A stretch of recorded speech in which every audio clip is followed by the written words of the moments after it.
පාරිභෝග අධිකාරී පනතේ නිර්වචනයක් තියෙනවා. පාරිභෝගිකයා යනු කවුද? වෙළෙන්දෙක් කියන්නේ කවුද කියලා.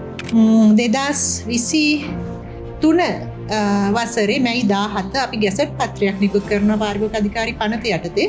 WhatsApp මාර්ගයෙන් එන එකක් වෙන්න පුළුවන්. හැබැයි එයාට බිල්පත ලබා ගැනීමේ අයිතිය සම්පූර්ණයෙන්ම තියෙනවා. අපි මේ ගැසට් පත්‍රයෙන් කියලා තියෙනවා මේ සයිට්ස් ඒගොල්ලෝ ඒකේ ඇඩ්මින්ලට එහෙම නැත්නම් ඒවා මෙහෙවන අයට ෆේක් රිවිව්ස් දාන්න එපා. අපි අපේ ඔෆිස් එකටම තමයි ගෙන්න ගත්තේ අන්තර්ජාලය ඔස්සේම ඕඩර් කරලා බලනකොට මේක ප්‍රචාරණය කරන්නේ ආයුර්වේද දෙපාර්තමේන්තුවේ ලියාපදිංචි අනුමැතිය ලත් නිෂ්පාදනයක් කියලා. බෑන්ක් account ඒ details ගොඩක් දේවල් මේ purchase කරද්දී හෙලි කරන්නට වෙනවා. මේ purchase කරන මේවා මොකද මිලදී ගැනීම හරහා දඟර වාණී කම්බි සඳහා ශ්‍රී ලංකා ප්‍රමිතියේ ලාංඡනය අනිවාර්යයි. ලේබලේ තිබිය යුතු තොරතුරු නැතුව නැත්නම් ලේබල් කපලා මකලා විකෘති කරලා බහාර විකුණනවා නම් ඒ සම්බන්ධව එක් ආකාරයකට දඩ මුදලක්. පරීක්ෂා කරන්න ගියාම එයාලට මේ සහතිකය පෙන්වන්න පුළුවන් අපි මේක අරන් තියෙන්නේ.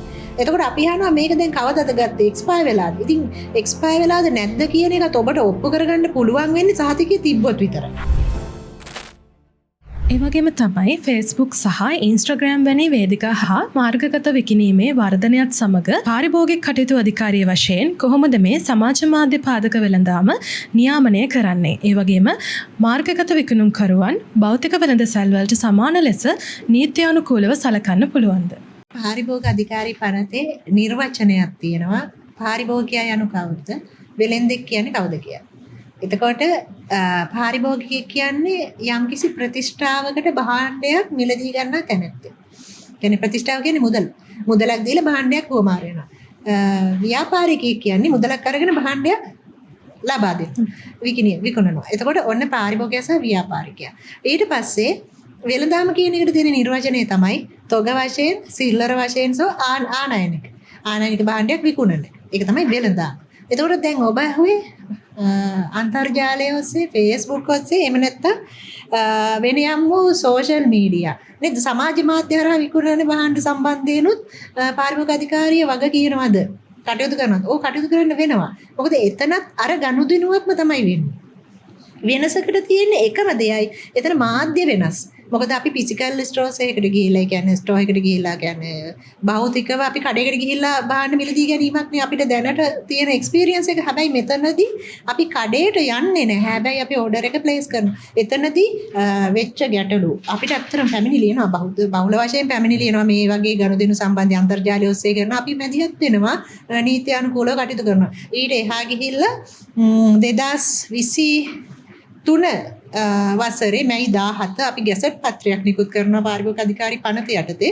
ඒකෙදි අන්තර්ජාලයේ ඔස්සේ විකුණන භාණ්ඩ අපි අවස්ථා 3කට බෙදලා හඳුනාගත්තා පාරිභෝගිකයට සිදුවිය හැකි අසාධාරණයන් පාරිභෝගික නොමග යැවීම මොනවද කියලා. පෙර ගැනුම් අවධිය, මිලදී ගැනීමේ අවධිය සහ පසු ගැනුම. ඒ කියන්නේ භාණ්ඩයක් මිලදී ගැනීමට පෙර, මිලදී ගන්න අවස්ථාව සහ මිලදී ගැනීමෙන් පසු. ඔන්න ඔය අවස්ථා තුනේදී පාරිභෝගිකයන්ට විය හැකි අසාධාරණයන් සහ ඒ අන්තර්ජාලය ඔස්සේ භාණ්ඩ විකුණන අය විසින් සිදු කළ යුතු සහ නොකළ යුතු දේ මොනවද කියලා අපි අඳුනගත්තා. ඒක මේ ඩිරෙක්ෂන් 91 අපි නිකුත් කළ විධානාංක 91 පාරිභෝගික අධිකාරී පනත යටතේ ඒකෙදි පාරිභෝගික ආරක්ෂාව වෙනුවෙන් පාරිභෝගික අධිකාරිය කටයුතු කරලා තියෙනවා. ඉතින් ඒගොල්ලොත් අයිති වෙනවා. අර ඔබ සඳහන් කර කාරණේට අදාළව මම තවත් එකක් කියන්න කැමතියි. දැන් මාර්ගගත ක්‍රමයේ අන්තර්ජාලය ඔස්සේ විකුණන භාණ්ඩ සම්බන්ධයෙන් උනත් අර මං ඉස්සල්ලා කිව්වා වගේ මේ බිල්පත කියන එක අනිවාර්යයි. එයාත් බිලක් ඉෂුව කරන්න ඕන පාරිභෝගිකයාට. ඒක ඔන්ලයින් සමහර ඊමේල් එකක් මාර්ගයෙන්, WhatsApp මාර්ගයෙන් එන එකක් වෙන්න පුළුවන්. හැබැයි එයාට බිල්පත ලබා ගැනීමේ අයිතිය සම්පූර්ණයෙන්ම තියෙනවා පාරිභෝගික අධිකාරී පනතට අනුව. අපි දකින්න තවත් අඩුපාඩුවක් තමයි මේ මාර්ගගත වෙළඳාමේ නිරත වන වෙළඳුන් විසින් සිදු කරන කන්සියුමර්ස්ලා. එහෙම නැත්නම් මේ භාණ්ඩ මිලදී ගත්ත අය රිවිව්ස් දානවා. අපි ක්ලික් කරනවා දැන් අපි දැන් Uber hari Pick.me hari ඒ කැබ් සර්විස් එකක් යූස් කරාම අපිට ඒ ඇප් එක through අපි ඕඩර් කරන්නේ ඊට පස්සේ අවසානයේදී අපිට රිවිව්ස් දාන්න තියෙනවා නේද ඒක තරු ලකුණු තියෙනවා තරු 5ක් තියෙනවා මං සැටිස් නම් තරු 5ම දෙනවා නැත්නම් එච්චර නැත්නම් මැද ඒ වගේ අපි රිවිව්ස් දානවා දැන් මේ අන්තර්ජාලය ඔස්සේ භාණ්ඩ විකුණන අයගේ සයිට්ස් වල සේවාවටත් අපි ওই විදිහට රිවිව්ස් දානවා කමෙන්ට්ස් දානවා අන්න ඒවා අපි මේ ගැසට් පත්‍රයෙන් කියලා තියෙනවා මේ සයිට්ස් ඒවා ඒගොල්ලෝ ඒකේ ඇඩ්මින්ලට එහෙම නැත්නම් ඒවා මෙහෙවන අයට ෆේක් රිවිව්ස් දාන්න එපා. ඇත්තටම පාරිභෝගිකයෝ දක්වපු අදහස් විතරක් ඔයගොල්ලන්ගේ සයිට්ස් වල පාරිභෝගිකයන්ට පෙන්න පරිදි ප්‍රදර්ශනය කරන්න පාරිභෝගික නොමගිය වීම කියන වරද යටතේ අපිට ඇක්ෂන් ගන්න පුළුවන්. අනිත් එක තමයි මේ මෑතකදී අපි මේ කොණ්ඩේ කෙස් වැවෙන සහ කෙස් කළු වෙන hair oil එකක් ගැන විශේෂ වැටලීමක් කරා පාරිභෝගික අධිකාරිය වෙළඳපොළ වැටලීම් සිදු කරනවා මේ ව්‍යාජ නිෂ්පාදන වලට. එතකොට මේක අපි අන්තර්ජාලය ඔස්සේම ඕඩර් කරා. අපි අපේ ඔෆිස් එකටම තමයි ගෙන්න ගත්තේ අන්තර්ජාලය ඔස්සේම ඕඩර් කරා. ඕඩර් කරලා බලනකොට මේක ප්‍රචාරණය කරන්නේ ආයුර්වේද දෙපාර්තමේන්තුවේ ලියාපදිංචි අනුමැතිය ලත් නිෂ්පාදනයක් කියලා. හැබැයි අපි මේ නිෂ්පාදනය ඇනවුම් කරලා අධිකාරියට ගෙන්නා ගත්තට පස්සේ මේ නිෂ්පාදනය සම්බන්ධයෙන් තොරතුරු විමසු ආයුර්වේද දෙපාර්තමේන්තුවේ මෙන්න මේගොල්ලෝ මෙහෙම අංකයක් දාලා ආයුර්වේද දෙපාර්තමේන්තුවේ ලියාපදිංචි කියලා විකිණීම සඳහා ඉදිරිපත් කරනවා මේක ඇත්තද බොරුද?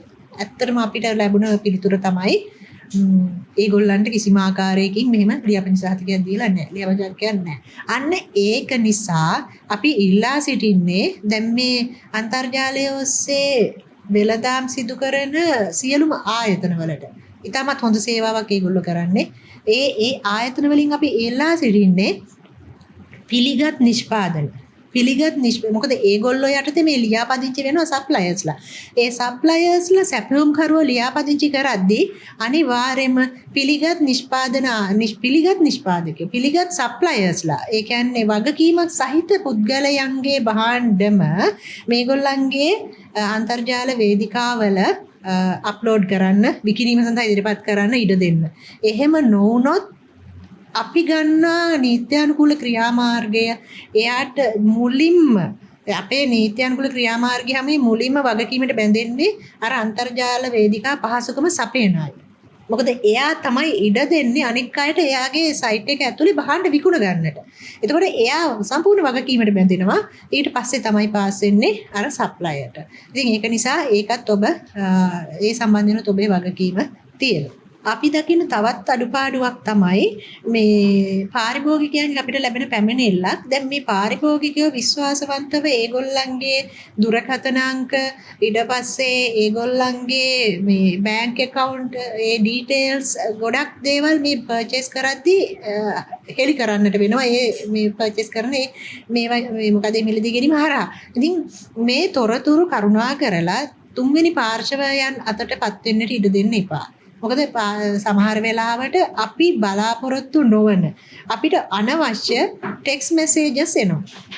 ඒ කියන්නේ මේ ආයතන ඒගොල්ලන්ගේ බිස්නස් ප්‍රොමෝට් කරගන්න අපි අවසරයකින් තොරව අපේ දුරකථන අංක භාවිතා කරනවා. ඒකිනුත් ඔයගොල්ලෝ වලකින්න ඕන. ඒ වගේමයි මේ භාණ්ඩවල මිල සඳහන් කරද්දී විශේෂයෙන් පාරිභෝගිකයා දැනුවත් කරන්න මේ අන්තර්ජාලය ඔස්සේ භාණ්ඩ විකුණනවා නම් ඒ භාණ්ඩේ මිලට අමතරව තවත් මොනවා හරි එයා ගෙවිය යුතු ගාස්තු තියනවාද? සමහරට ප්‍රවාහනේ බෙදා හැරීම සඳහා වෙනම ගාස්තුවක් අය කරන්න පුළුවන්. දැන් අපිට ආපු තව පැමිණිල්ලක් තමයි එයා රුපියල් 150ක භාණ්ඩයක් මේ ඇනවුම් කළා. හැබැයි භාණ්ඩේ ගෙදරට ආවම රුපියල් 300ක් ගෙවන්න ඕන. එතකොට දැන් මේක මෙයා දැනුවත් නම් අර ඒ අන්තර්ජාල වෙළඳ ආයතනය අන්තර්ජාලය ඔස්සේ මේ භාණ්ඩ විකිණීම සඳහා ඉදිරිපත් කරන ආයතනය තමන්ගේ කස්ටමර්ව දැනුවත් කරා නම් මේක ගෙන්වා ගැනීමේ ගාස්තුව මේ භාණ්ඩයේ මිල මේක. මොකද භාණ්ඩ මිල ප්‍රදර්ශනය කරන තැන ට්‍රාන්ස්පෝර්ට් චාර්ජ් එක දාන්න බෑ ප්‍රැක්ටිකලි කරන්න බෑ මොකද අපි එක දුරවල් වල ඉන්න පුළුවන්. ඒක නිසා පැහැදිලිව භාණ්ඩ මිලදී ගැනීමට පෙර ඒ කියන්නේ ඕඩර් බටන් එක ක්ලික් කරන්න ඉස්සරලා පාරිභෝගිකයට පැහැදිලි කරන්න මේ භාණ්ඩේ විකුණුම් මිල මේකයි. ඔබගේ නිවසටම ගෙන්වා ගැනීම සඳහා ඩීටේල්ස් ටික දෙනවනේ. ඔබගේ නිවසටම ගෙන්වා ගැනීම සඳහා යන වියදම මේකයි. එතකොට එයා කැමති නම් ඕඩර් බටන් එක ඕකේ කරයි නැත්නම් නොකර ඉඳී. නිෂ්පාදකයන් පාරිභෝගිකයන් සහ ආනයනකරුවන් මෙම රෙගුලාසිවලට අනුකූල වීමට අපොහොසත් වූ විට පාරිභෝගික කටයුතු අධිකාරිය සතු පරීක්ෂණ සහ බලාත්මක කිරීමේ බලපත්‍ර මොනවාද? 2003 අංක 9 දරන පාරිභෝගික කටයුතු අධිකාරී පනතේ විශාල බලතල ප්‍රමාණයක් අපිට ලැබිලා තියෙනවා. ඒ වගේම මේ පනත උල්ලංඝනය වෙන අවස්ථාවලදී වෙළඳපොළ නියාමනය කිරීම සඳහා අපේ නිලධාරී කණ්ඩායම ලංකාවේ දිස්ත්‍රික්ක 25ම ශාඛා කාර්යාලවල අපි ස්ථාපිත කරලා තියෙනවා. ඉතින් මෙවැනි තොරතුරක් අනාවරණය වුත් අපි හිතමු උදාහරණයක් හැටියට ප්‍රමිතියෙන් තොර පාරිභෝගික අධිකාරී පනත යටතේ යකඩ සඳහා ශ්‍රී ලංකා ප්‍රමිතිය අනිවාර්යයි. දඟර වාණී කම්බි සඳහා ශ්‍රී ලංකා ප්‍රමිතිය ලාංඡනය අනිවාර්යයි. අපි හිතමු අපිට තොරතුරක් එනවා මේ යම් ස්ථානයක මේ දඟර වාණී කම්බි තොගයක් ගබඩා කරලා තියෙනවා ශ්‍රී ලංකා ප්‍රමිති ලාංඡනය දරන්නේ නැතුව. මේ තොරතුර ලද වහාම ඒ අදාළ දිස්ත්‍රික්කයේ ඒ විමර්ශන නිලධාරීන් කණ්ඩායමට දවසේ සාධාරණ වේලාවක් තුල මේ ස්ථානයට ඇතුල් වෙන්න ඒ ගබඩාව පරීක්ෂා කරන්න පුළුවන්. එහෙම බඩුත් තියෙනවද? ඇත්තටම ඒ වගේ තොගයක් තියෙනවද? මේක පාරිභෝගිකයන්ට දෙන්නද යන්නේ මේ ක්වොලිටියෙන් ගුණාත්මක බවින් තොර නිෂ්පාදන. ඒ වගේමයි ඒ ව්‍යාපාරික ස්ථානයේ නැත්නම් ඒ ගබඩාවේ භාණ්ඩ එතෙන්ද එන අවස්ථාව දක්වා ඒ ක්‍රියාදාමයේ තුල සිදු වූ සියලු සිද්ධීන් ආපස්සට ගිහිල්ලා විමර්ශනය කරන්නට මේ පනත යටතේ අපේ විධානාංක 83 බලය ලබා දීලා තියෙනවා. ඒ කියන්නේ උදාහරණයකට සිල්ලර වෙළඳාම ගත්තොත් සිල්ලර කඩේ තියෙන නරක භාණ්ඩයක් ගුණාත්මක භාවයෙන් තොර භාණ්ඩයක් ඒ සිල්ලර වෙළෙන්දට කොහෙන්ද ආවේ? එතකොට එයා කියයි B කියන පුද්ගලයා තමයි මට මේක සප්ලයි කරුවේ. එතකොට B අපිට යන්න පුළුවන් මේ ගැසට් පත්‍රය ඔස්සේ B කියන්නේ කවුද? ඒ වගේම B කියයි නෑ මට මේ ආවල් තොග වෙලෙන්දා ඒක දුන්නා. එතකොට එයා C අපිට C ගෙන් තහන්න පුළුවන්. මේ බලය මම මේ පනත ඇතුලේ තියෙන නීත්‍යානුකූල බලතල මේ කියන්නේ. C කියන ආනයනකරුවෙක් මේක මට දුන්නේ. හරි. එහෙනම් අපිට මේ ආනයනකරු ළඟටත් යන්න පුළුවන්. හැබැයි මේ චේන් එකේ ඉන්න සියලුම දෙනා වග කියනවා. ඒ කියන්නේ සිල්ලර වෙලෙන්දාගේ සිට ආනයනකරු දක්වා කියමු නැත්නම් දේශීය නිෂ්පාදකයා දක්වා කියමු. ඒ චේන් එකේ ඉන්න සියලු දෙනාම වග කියනවා. Taman විකිණන භාණ්ඩය කොන ස්ථානයෙන්ද කවුරුද Tamanට දුන්නේ. ඒ ડોකියුමන්ට් සියල්ලම තියාගන්න ඕන. ඒක නිසා පාරිභෝගික අධිකාරියට බලය තියෙනවා ඒ ඕනම අවස්ථාවක සාධාරණ වේලාවක ඇතුල් වෙන්න පරීක්ෂා කරන්න මේ ડોකියුමන්ට්ස්. ඒ වගේම මේ තොරතුරු ඉල්ලන්නට ලිපි මාර්ගයෙන් වෙන්න පුළුවන් අධිකරණ මාර්ගයෙන් වෙන්න පුළුවන් මේවා අපිට ලබා දෙන්න කියලා ඉල්ලන්නට බලය තියෙනවා. ඒ වගේමයි දැන් අර මම ඉස්සලක වගේ උදාහරණයක් කිව්වේ දැන් යකඩනි දඟර වාණේ කම්බි ශ්‍රී ලංකා ප්‍රමිතිය අනිවාර්යයිනේ. හැබැයි අපිට සැකයක් තියෙනවා නම් මේකේ ඇත්තටම ඩයමීටර් එක අඩුයි. සාමාන්‍ය ශ්‍රී ලංකා ප්‍රමිතියට අනුව නම් තිබිය යුතු මෙච්චර ප්‍රමාණයක්. නමුත් මේක ඊට වඩා අඩුවෙන් කරලා තියෙනවා. ඒ කියන්නේ වැඩි කම්බි ප්‍රමාණයක් ගන්න ඩයමීටර් අඩු කරලා ගන්න. ඒ වගේ දේවල් තියෙනවා. මේ නිෂ්පාදන ආයතන කරන දේවල්. ඉතින් ඒකෙදී ඒකෙන් සාම්පල් අරගෙන රසායනික පරීක්ෂාවට යවන්න බලය තියෙනවා. ඒ වගේමයි සැකකරුවන් ඉන්නවා නම් තොරතුරු දෙන අය ඉන්නවා නම් ඒ අයගෙන් ප්‍රශ්න කරන්නට මේ පනත යටතේ බලය තියෙනවා. ඔය විදිහට තමයි අපි මේ ඔබ ඒ විමසපු පැනයත් එක්ක මේ වගේ අවස්ථාවලදී අප කටයුතු කරන්නේ කොහොමද කියන පැනයත් එක්ක අපි අපේ සාමාන්‍ය ක්‍රියාවලිය. ඒ වගේම මම ඔබතුමියගෙන් දැනගැනීමට කැමතියි පාරිභෝගික කටයුතු අධිකාරියේ එම පනත උල්ලංඝනය වන අවස්ථාවේදී ලබා දිය හැකි දඬුවම් මොනවාද කියා. පාරිභෝගික අධිකාරී පනතේ මේ වැරදි මං කිව්ව ඔබට මේ හර්ෂි රාශියක් හඳුනගෙන තියෙනවා. ඒ වැරදි එකින් එකට දඬුවම් වල ස්වභාවය වෙනස්. ඇත්තරම දඩ මුදලකින් පටන්ගෙන සිරගත වීමක් දක්වාම සිරගත කිරීමක් දක්වාම දඬුවමකට මේ පනත යටතේ යන්න ඉඩ අපිට සලසලා තියෙනවා. සමහර වෙලාවට දැන් පාලන මිල ඉක්මවා භාණ්ඩ විකුණනවා නම් ලේබලේ තිබිය යුතු තොරතුරු නැතුව නැත්නම් ලේබල් කපලා මකලා විකෘති කරලා භාණ්ඩ විකුණනවා නම් ඒ සම්බන්ධව එක් ආකාරයකට දඩ මුදලා. ඒ වගේම සමහර වෙලාවට දැන් ගොඩක් සෙන්සිටිව් දේවල් අපි හිතමු ශ්‍රී ලංකා ප්‍රමිතිය අනිවාර්ය. දැන් අර ළමයින්ගේ වතුර බෝතල් කිරි බෝතල් වගේ දේවල් අපි කියවනේ දැන් SLS ලාංඡනයේ සඳහන් කළ තමයි විකිණීම සඳහා දැන් මේ අප්‍රේල් 1 වෙනිදා ඉඳලා විකුණන්න ඕන කියලා. එතකොට අපි හිතමු මේ SLS ලාංඡනයෙන් තොරව යම් කෙනෙක් මේ භාණ්ඩ නිෂ්පාදන වෙළඳපළට යවනවා. ඒක ටිකක් බරපතලයි. මොකද මේක සෞඛ්‍යමය තර්ජනයක් විය හැකි භාණ්ඩයක්. එතකොට ශ්‍රී ලංකා ප්‍රමිති ලාංඡනය අනිවාර්ය කරලා තියෙදි ඒක උල්ලංඝනය කරමින් භාණ්ඩ නිෂ්පාදනය කරලා භාණ්ඩ ආනයනය කරලා වෙළඳපළට සපයනවා නම් එයා කරන්නේ ලොකු වරදක්. ඒ වගේ අවස්ථාවලදී අපේ දැනට තියෙන අත්දැකීම තමයි බොහෝ වෙලාවට අධිකරණයේ තීරණය කරනවා මේ භාණ්ඩ රාජසන්තක කරනවා. එහෙම නැත්නම් ඒවා විනාශ කරන්න කියනවා. එහෙම නැත්නම් ලොකු දඩ මුදලක් මොකද තීරණය කරනවා ඒ නිෂ්පාදකයන්ට. ඔන්න ඔය ආකාරයට කුමන හෝ ආකාරයකේ වරදේ ස්වභාවය අනුව දඩ හෝ සිරගත කිරීම වැනි ඕනම තීන්දුවකට යටත් වෙන්න වෙනවා. අධිකරණය විසින් තමයි මේ තීන්දුව දෙන්නේ. මම දැනගැනීමට කැමතියි ඔබතුමියගෙන් සිරගත කිරීමක් වැනි දරුණු තත්ත්වයන් බලාපොරොත්තු විය හැකිද කියලා.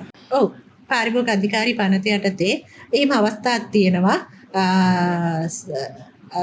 මගේ මේ අධිකාරියේ සේවා කාලය තුල අවස්ථා කීපයකදීම මේ සිරගත කිරීම ඒ වගේම අත්හිටු සිරු දඬුවම් වලට යම් යම් නිෂ්පාදකයන් යටත් වුණා. ඊට අමතරව පාරිභෝගික අධිකාරිය දැන් වැරදි කියන්නේ අධිකාරිය පනත යටතේ තියෙන නීති රීති උල්ලංඝනය කරලා 80 අවස්ථාවලදී අධිකරණයේ විසින් ඒ පුද්ගලයන් වරදකරුවන් බවට පත් කරන ලද අවස්ථාවෙන් පසු අධිකරණ විසින් වරදකරු කළාට පස්සේ අපේ ක්‍රියාමාර්ග අරගෙන තියෙනවා ඒ අයගේ නම් සහ ඒ නිෂ්පාදන සම්බන්ධව ප්‍රසිද්ධ ඒ කියන්නේ ඉලෙක්ට්‍රොනික සහ ප්‍රින්ටිං මීඩියා ඔස්සේ දැනුවත් කරන්නට. ඒ වගේම පාරිභෝගික අධිකාරියේ වෙබ්සයිට් එකට ඔබට ගිහිල්ලා පරීක්ෂා කරොත් බලා ගන්න පුළුවන්. පහුගිය කාලේ අපි අර ඉස්සල කතා කරා වගේ අර ස්කින් ලයිට්නින් ක්‍රීම් ප්‍රොඩක්ට්ස් අපි අඳුනගත්තා. හෙවි මෙටල් අඩංගුයි පරිභෝජන සුදුසු නැහැ කියලා. අපි ඒ නිෂ්පාදන වල නම් ඇසිටිස්ම ඒ කියන්නේ ඒ විදිහටම අපේ වෙබ්සයිට් එකේ ප්‍රකාශයට ප්‍රසිද්ධියට පත් කරා. ඒ වගේම ලංකාවේ සියලුම මාධ්‍යවලට මේ නිවේදනය ලබා දුන්නා පාරිභෝගිකයන්ගේ ආරක්ෂාව වෙනුවෙන් මේ නිවේදනය ප්‍රචාරය කරන්න කියලා. ඒ වගේම පහුගිය කාලේ ඔය යකඩ ඒ වගේම සබන් වර්ග සම්බන්ධයෙන් කරපු වෙළඳපළ විමර්ශනවලදී හඳුනාගත් ඒ නිෂ්පාදන ආයතනවල නම් අපි ප්‍රසිද්ධ කරා.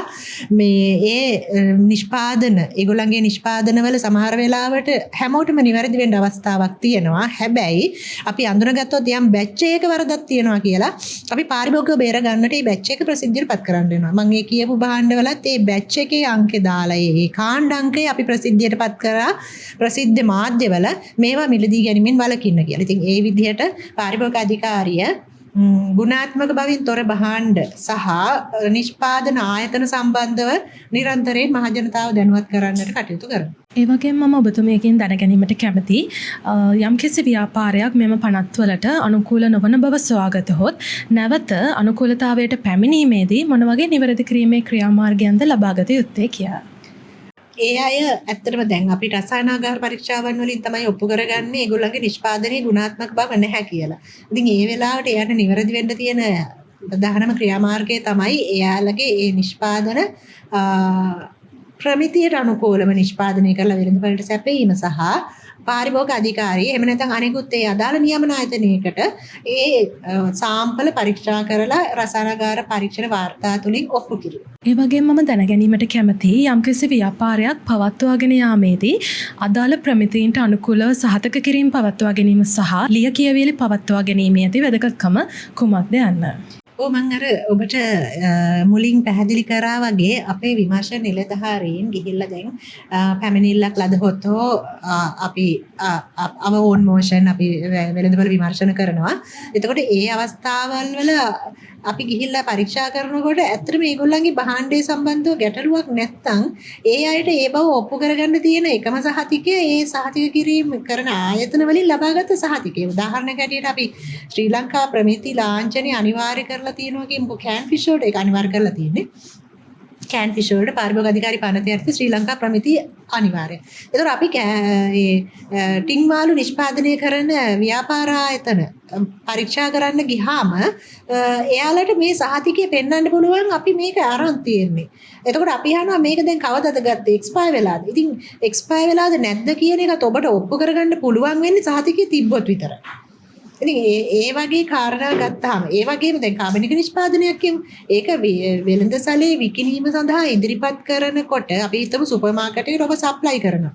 කාබනික නිෂ්පාදනයක්. එතකොට සුපර් මාකට් එකට ඔබ ඒක සප්ලයි කරනකොට ඔබට ඒක කාබනික නිෂ්පාදනයක් කියලා තහවුරු කරන්න තියෙන එකම සාක්ෂියත් අර සහතිකේ විතරයි.